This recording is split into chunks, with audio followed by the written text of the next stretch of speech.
it going? Go scoot back more. It's only showing your double chin. Okay. So this is my note cards for the class.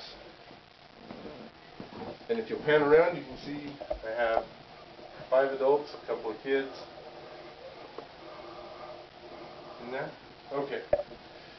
Thank you all for coming. This is my first speech for my public speaking class. My name is Brad Young.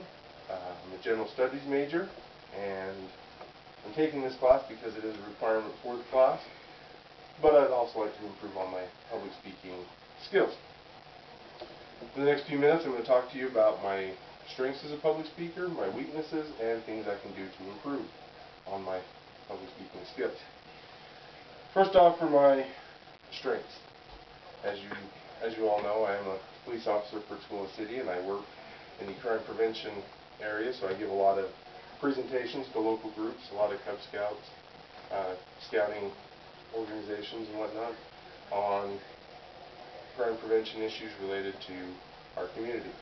I also teach drug prevention classes at the elementary schools.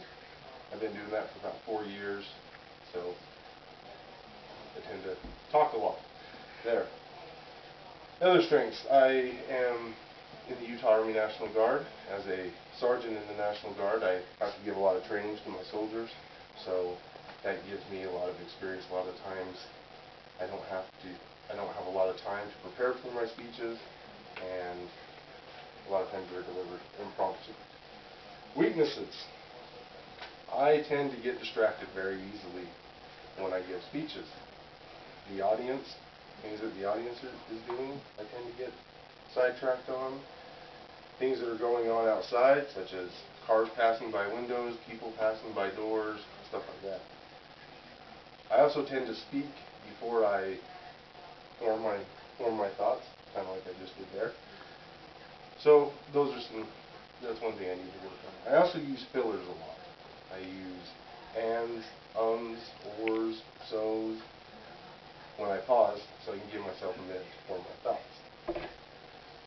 So the last part, what can I do to improve on those? Well, first, closing blinds like I didn't do here, I thought I was going to do. Closing doors, those can cut down on distractions.